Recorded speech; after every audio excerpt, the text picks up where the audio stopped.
자, 우리 교과서 182쪽 펴세요. 형광펜이랑 펜 준비하고 182쪽입니다. 자, 그러면 수업 시작할게요. 02 여기만 지금 수행평가 들어가는 거고 바로 전인 01이랑 뒤에 03은 안 들어갑니다. 자, 그럼 죽음을 어떻게 생각해야 할까 들어갈게요. 우선 죽음의 뜻부터 보겠습니다. 우선 죽음이란 무엇인가? 여기 죽음에다가 동그라미나 네모 이렇게 쳐주시고요.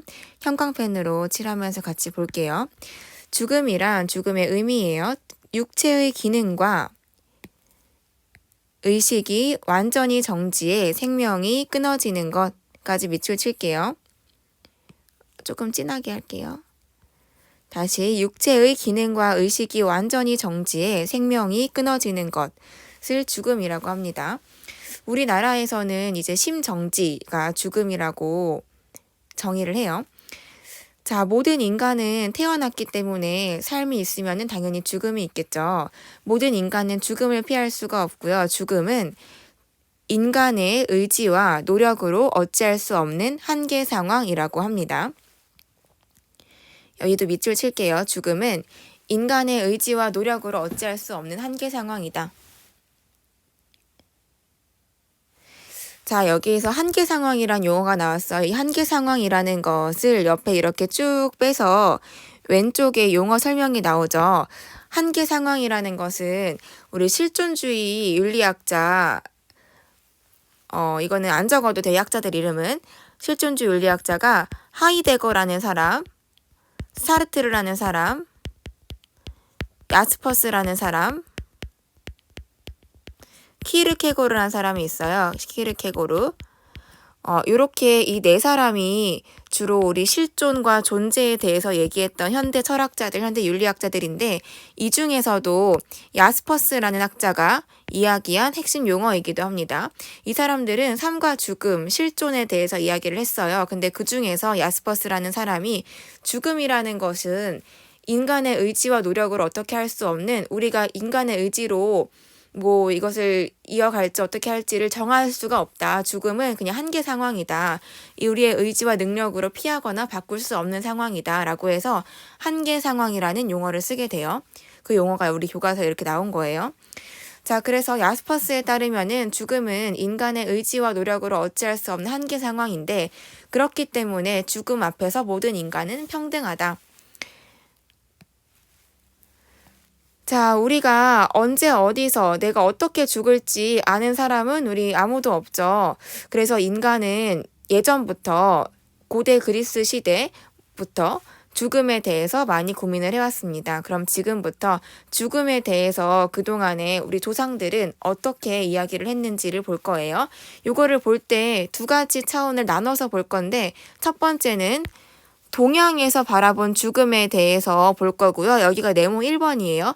동양에서는 어떻게 죽음을 보았는지, 공자 시대부터 해서 어떻게 보았는지 볼 거고요. 오른쪽으로 좀 가볼게요. 자, 183쪽은 두 번째 네모 2번입니다. 서양에서는 죽음을 어떻게 보았는지, 방금 얘기했던 그 고대 그리스 있죠. 그때부터의 죽음은 어떻게 보았는지까지 두 가지의 차원으로 나누어서 볼게요. 우선 동양에서의 죽음을 볼 건데 우리가 이제 앞으로 동양과 서양에서 이렇게 나눌 때 동양에서는 이렇게 세 가지로 나뉩니다. 상식이요, 이거는. 동양은 유교,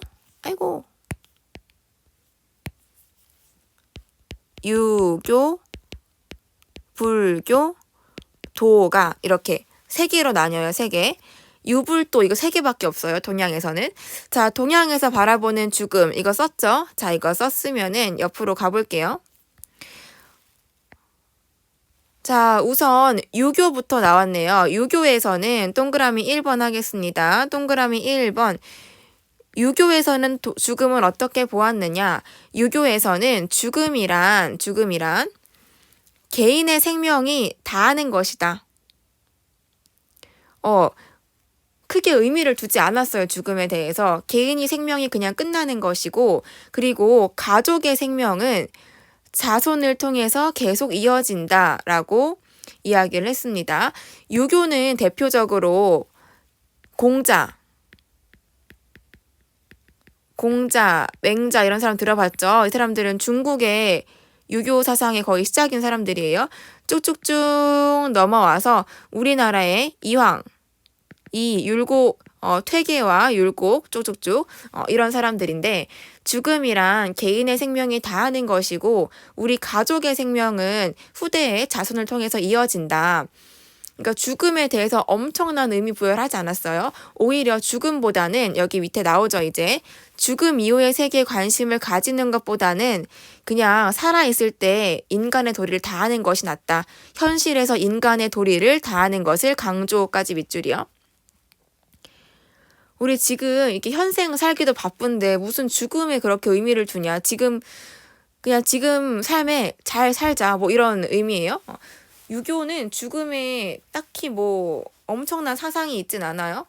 죽음 이후보다는 현실 세계에서 가족들한테 잘하고 이웃들에게 잘하고 그냥 현재 나의 생업을 잘 실천을 해서 그냥 살아있는 동안 열심히 살아서 나의 삶을 잘 영위하자. 이 정도. 자, 두 번째 보겠습니다. 동그라미 2번. 우리 아까 유불도라고 했죠. 도가가 나왔네요. 도가도 봐야죠. 도가. 자, 도가는 태어남과 죽음이라는 것을 계절의 순환이라고 생각을 해요. 자, 밑줄 칠게요. 태어남과 죽음은 계절의 순환처럼 자연스러운 과정이다. 여기까지 밑줄을 칠게요. 도가의 대표적인 학자는 노자랑 장자라는 사람이 있어요. 노자랑 장자. 거의 두 사람이 그냥 대표적인 사람들이에요. 자, 그래서 도가 사상이라고 하면은 대부분은 노자의 책과 도덕경이라는 책, 장자의 외편과 내편, 이 책에서 모든 사상이 나오는데 이 사람들이 주장하는 것은 태어남과 죽음은 계절의 순환 같은 거래. 자, 잠깐 볼게. 봄이 있고 여름이 지나면 뭐가 와요? 가을이 있고 그 다음 겨울이 있죠. 그 다음은 또 뭐가 와요? 다시 또 봄이 오겠죠. 이렇게 자연스러운 거야. 겨울이 죽음이고 봄이 탄생이라면은 자, 계속 왔다 갔다 하는 거야. 이렇게 도는 거야. 이렇게 봄, 여름, 가을, 겨울은. 이것처럼 죽음이 있으면은 태어남도 있는 거고 태어남이 있으면은 죽음이 있다. 계절의 순환처럼 자연스러운 과정이다. 엄청난 힌트를 주자면 도가는 자연을 엄청 강조하거든. 자연. 그래서 자연이라는 용어가 나오면은 대부분은 도가라고 생각을 할 수도 있어요. 우리 지금 중학교 수준에서는 이 정도 자연스러움, 이런 자연과 이런 것들을 강조하기 때문에 계절의 순환처럼 자연스러운 과정이다. 이렇게 얘기하면은 도가구나 라고 생각하셔도 괜찮아요. 키워드로. 자, 그래서 자연스러운 거잖아. 이게 근데 자연스럽게 봄이 오고 겨울이 오고 가을이 오고 여름이 오고 이렇게 하는 건데 굳이 우리가 슬퍼할 필요가 없다. 자연스러운 과정이니까. 삶이 있으면 죽음이 있고 죽음이 있으면 삶이 있다. 그래서 죽음은 슬퍼할 것이 아니라고 여겼다. 하나만 얘기를 더 하자면 장자의 책 중에서 이게 하나의 일화인데 장자가 죽음에 대해서 되게 자연스러운 과정이라 생각을 한다고 했잖아요. 노자나 장자 둘 다. 이거 장자의 책에 있는 내용이에요. 장자의 엄청 친한 친구가 아내가 갑자기 병에 들어서 정말 갑자기 사망을 하게 된 거야. 죽게 된 거야. 근데 그때 보통 친구의 가족이 사망하거나 했으면은 위로를 해주겠죠. 각자의 방식으로. 근데 도가의 사상인 장자는 어차피 사람은 다 죽는다. 죽음은 자연스러운 것이니 받아들여라. 뭐 이런 식으로 얘기를 했다고 해요. 자, 그 정도로 이제 장자는 자연스럽다고 생각을 한 거죠. 죽음에 대해서. 그게 뭐 위로가 됐을지는 그 친구가 판단을 하는 거지만 뭐 그런 식으로 얘기했다라는 일화가 있습니다. 자, 넘어갈게요. 도가 이해되셨죠? 3번, 동그라미 3번에, 3번은 불교. 동그라미 3번. 불교 봅시다. 우리가 여기서 불교를 보는 것은 종교적인 차원이 아니라 학문적인 차원의 불교예요.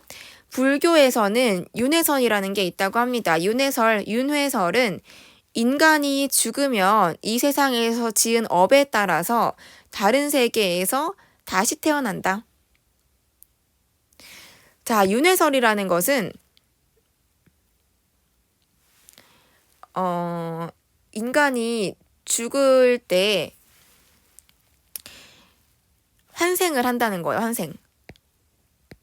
환생이라는 이런 용어들 있죠. 이런 용어, 뭐 윤회 이런 것들 다 불교에서 나온 용어들인데 환생을 하는데 환생은 어떻게 환생을 하는? 내가 지금 인생을 지금 여러분이 살고 있는 지금 송은중학교 2학년 학생으로서의 그 인생, 그냥 여러분의 그 전반적인 죽을 때까지의 그 인생을 어떻게 살았는지에 따라서 어떻게 살았는 거를 업이라고 할까요? 업. 나의 업에 따라서 내가 만약에 선한 업을 많이 쌓았어. 이거를 선업이라고 해요. 선업을 많이 쌓았으면은 다시 또 인간으로 태어날 수도 있다. 그런데 내가 선업을 잘 쌓지 않았어. 여러분도 지금의 삶을 한번 되돌아보세요. 악업을 많이 쌓았어. 선악 할 때 그 선과 악이에요. 악업을 많이 쌓았으면은 다음 생에 모기? 바퀴벌레? 뭐 있을까? 빈대? 아니면은 그냥 잡초? 등등등? 으로 태어날 수 있다라고 주장을 합니다. 자, 그래서 이번 생을 어떻게 살았냐에 따라서 인간으로 태어날 수도 있고 또는 가축으로 태어날 수도 있고 또는 해충으로 태어날 수도 있고 또는 뭐 잡초나 풀으로 태어날 수도 있고 이렇게 주장을 해요. 그래서 이 윤회설도 어떻게 태어나는지 6단계로 나눈 게 있어요. 그거를 또 윤회설이라고 하는데 내가 지은 업에 따라서 천상계로 갈 수도 있고 뭐 아기도로 갈 수도 있고 뭐 그런 것을 육도윤회라고 합니다. 6가지의 길이 있다는 거예요. 6가지의 길. 여기까지는 외우지 않아도 되고 윤회설이라는 게 있다. 그냥 업에 따라서 다른 세계에서 다시 태어난다. 뭐 이런 것만 기억해주면 됩니다. 자, 우리 업이라는 거에 대해서 왼쪽에 나와 있죠. 중생이라는 것은 그냥 아직 깨달음을 얻지 못한 그냥 일반 우리 사람들이라고 하면 돼요. 인간들이라고 생각을 하면 돼요. 그냥 불교 용어로 중생이라고 하는 거예요. 몸과 입과 정신으로 짓는 소행으로 착한 마음에서 일어나는 선업과 나쁜 마음에서 일어나는 악업이 있다. 자, 그리고 불교는 본문으로 갈게요. 수행을 통해 해탈의 경지에 이르면 죽음의 괴로움에서 벗어날 수 있다고 이해. 해탈이라는 용어 있죠. 이런 것도 다 지금 불교 용어예요. 해탈이라는 것은 죽음이 곧 해탈은 절대 아닙니다. 이렇게 오해해가지고 잘못 해석하는 경우도 종종 있는데 그거는 오류예요. 오류. 해탈은 죽음이 아니에요. 수행을 통해서 수행의 방법도 상당히 여러 가지인데 그냥 우리는 그냥 수행 정도로만 알게요. 그냥 수행이 엄청 여러 가지가 있다. 근데 그런 수행을 통해서 해탈의 경지에 이르면은 죽음의 괴로움에서 벗어날 수 있다. 왼쪽으로 와서 해탈이 무엇인지 나와 있죠. 진리를 깨닫고 수행을 통해 진리를 깨닫겠죠. 지혜를 얻어서 괴로움과 윤회로부터 벗어나서 자유롭게 되는 것이 해탈이다. 자, 그래서 해탈의 경지에 이뤘을 때 죽음의 괴로움에서 벗어난다. 이렇게 해서 유교, 불교, 도가는 끝인데요. 이 3가지가 성격이 아예 달라요. 다른데 처음 우리가 접하는 거기 때문에 헷갈릴 수도 있어. 그래서 요거를 좀 잘 암기해두고 우선 이해가 선행돼야 돼요. 이해를 해두고 암기까지 해봅시다. 괜찮죠? 넘어갈게요. 자, 2번째 서양에서 바라보는 죽음입니다. 서양은 유불도 이렇게 나뉘지 않고 서양은 보통 시대적인 흐름으로 나누는 게 여러분이 좀 이해하기에 편해요. 자, 서양에서 바라보는 죽음은 우선은 고대 그리스부터 할게요. 고대 그리스 중에서도 플라톤에만 나와 있죠. 플라톤만 나와 있는 동그라미 1번. 플라톤은 어떤 사람일까? 플라톤은 소크라테스의 제자 중에 한 명이고요. 플라톤은 여러분이 열심히 지금 잘 채우고 있는 이데아 노트의 이데아라는 용어 만든 사람입니다. 플라톤은 죽음이라는 것은 영혼이 육체라는 감옥에서 해방되는 것이다. 자, 그래서 지금 우리의 영혼이 육체에 갇혀 있는 거야. 플라톤에 따르면. 근데 죽음이라는 것은 영혼이 해방되는 것이다. 그래서 육체가 죽은 후에도 영혼이 그럼 해방됐으니까 자유롭게 돌아다니겠네요. 영혼은 존재한다. 뭐 이렇게 생각을 했어요. 그냥 간단하게 이렇게만 알아두세요. 자, 동그라미 2번 볼게요. 동그라미 2번. 에피쿠로스 누군지 알죠? 에피쿠로스. 1학기 때 역사 시간에 배웠죠. 에피쿠로스는 고대 헬레니즘 사람이고요. 스토아 학파, 에피쿠로스 학파 이렇게 있죠. 스토아 학파, 스토아랑 에피쿠로스가 있는데 여러분 잘 아시다시피 스토아는 학파 이름이에요. 사람 이름이 아니야. 이거는 그냥 기둥이라는 뜻이야. 기둥. 이 기둥 아래 모여가지고 이들이 막 이렇게 토론하고 얘기하고 막 이러면 스토아 학파가 탄생을 한 거예요. 근데 에피쿠로스는 사람 이름이에요. 그 에피쿠로스가 대표적이고 에피쿠로스 학파들이 또 있습니다. 자, 에피쿠로스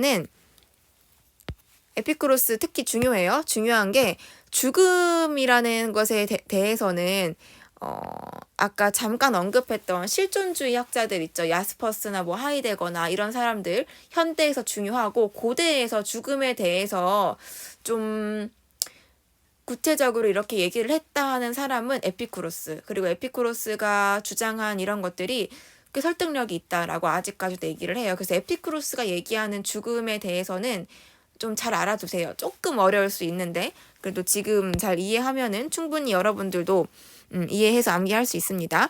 자, 에피쿠로스는 우리가 살아있는 한 죽음은 우리와 상관이 없고 죽음이 우리를 찾아왔을 때는 우리가 이미 존재하지 않으므로 죽음을 두려워할 필요가 없다. 쭉 밑줄 치세요.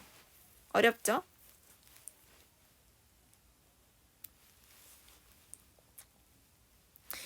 자, 밑줄 쳤죠? 이거 볼게요. 이 문장을 이해하기 위해서는 에피쿠로스가 우리의 인간의 이런 감각이나 감정 같은 거를 어떻게 받는지를 봐야 되는데 이렇게 쭉 화살표 좀 뺄까요? 자, 모든 존재는 우주에 있는 모든 존재, 인간의 정신과 육체까지도 모든 게 다 아이고 원자들의 합이라고 주장을 해요. 원자들의 합. 갑자기 이런 얘기 당황스럽죠? 이 에피쿠로스에 따르면은 다시 얘기할게요. 이 우주에 존재하는 모든 것들, 인간 또한 인간의 육체와 정신, 보이지 않는 것까지 모두 다 원자들의 합인데, 그래서 이 안에 있는 정신들까지도 다 원자가 합쳐져서 이루어진 것이다 라고 주장을 해요. 그런데 죽음이라는 것은,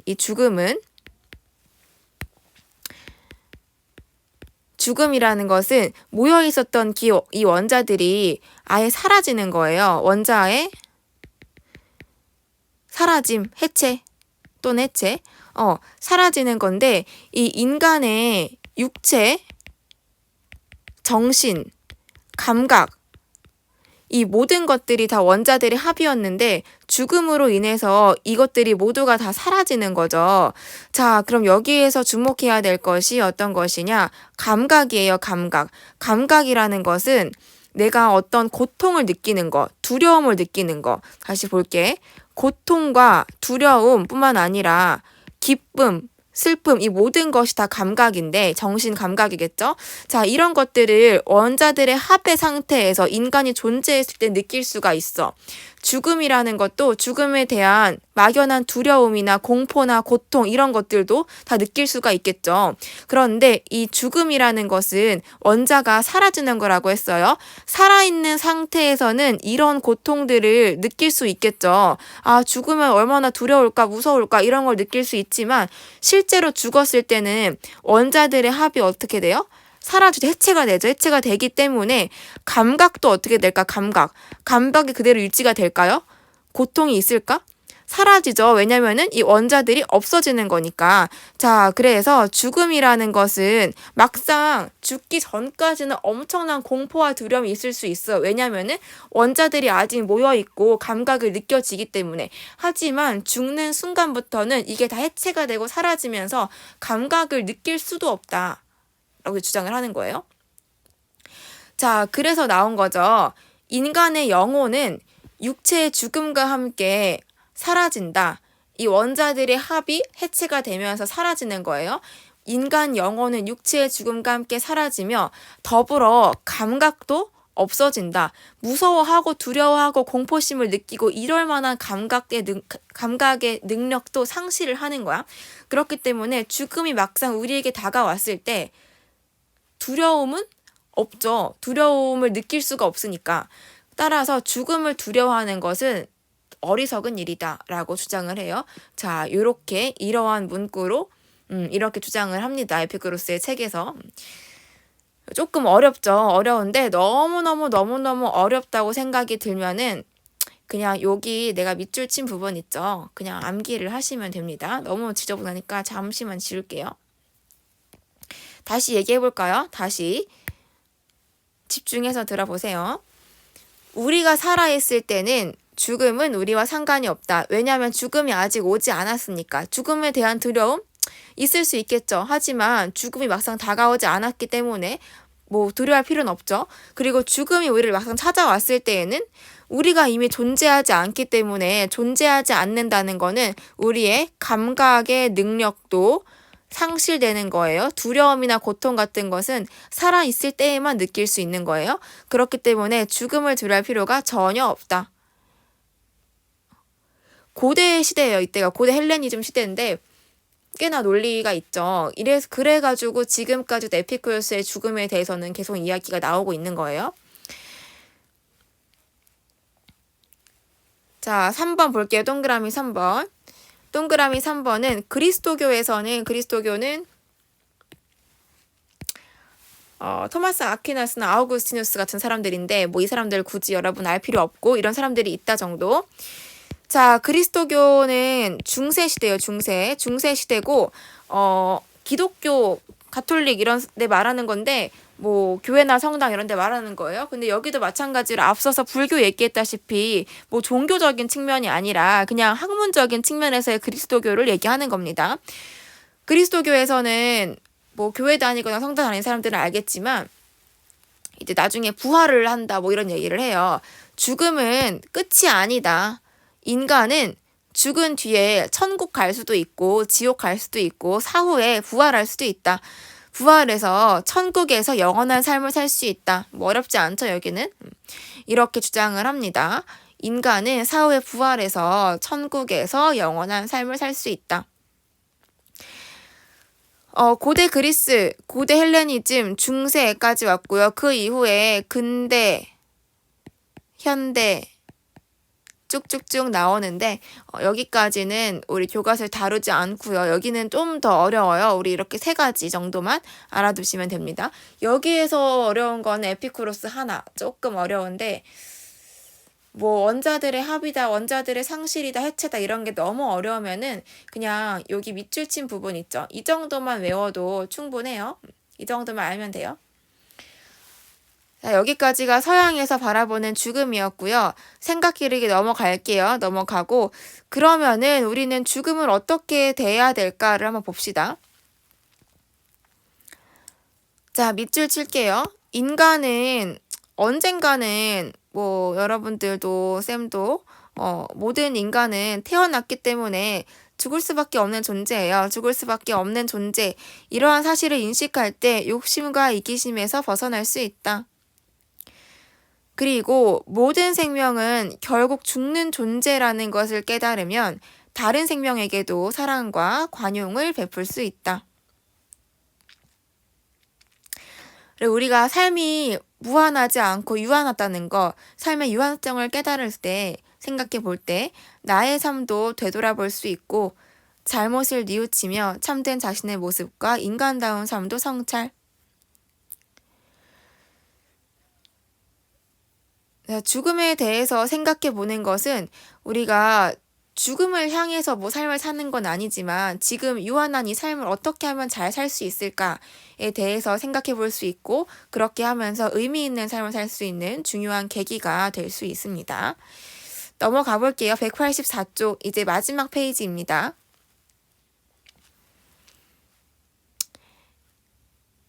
자, 밑줄 쳐볼게요. 우리가 죽을 수밖에 없는 존재라면 죽음을 두려워하기보다는 평정심을 지니고 초연하고 담담하게 받아들이며 하루하루의 삶을 의미 있고 소중하게 살도록 노력.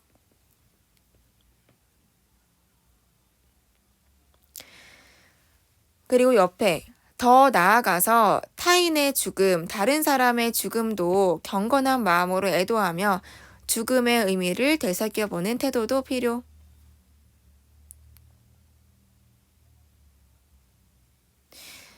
네. 우리가 매일매일 오늘이 마지막인 것처럼 살 순 없겠지만 이렇게 한 번쯤은 죽음을 생각을 하고 의식을 하면서 오늘 하루가 나에게 주어진 전부인 것처럼 성실하게 산다면 삶이라는 것은 죽음을 초월해서 나에게 의미가 더 있겠죠. 마지막 밑줄 쳐볼게요. 다른 색으로 밑줄 치면 좋을 것 같아요. 이처럼 죽음을 의식하며 나에게 주어진 전부인 것처럼 하루를 산다면 삶은 죽음을 초월해 의미가 있을 것이다. 여기는 뭐 암기한다기보다는 그냥 한 번씩 쭉 읽으면서 나의 삶을 좀 성찰해보고 나의 삶의 의미에 대해서 다시 한번 생각을 해보면 될 것 같아요. 자, 밑에 여기는 우리 시험 끝나고 좀 시간이 되면은 그때 이런 거 한번 해볼게요. 오른쪽에 죽음가에 되면 잡스의 연설이 있는데 요거 한번 그냥 읽어보세요. 읽어보기. 그래서 문제를 풀고 그럴 건 아닌데 스티브 잡스 애플 아이폰, 아이패드 뭐 이 회사죠. 애플을 만든 그 창업주 CEO인데 이분이 연설했던 내용이 있어요. 죽음에 대해서. 요거 한번 읽어보기만 할게요. 남은 일주일 동안 수행평가 공부 열심히 해서 다음 주 화요일 날 봅시다.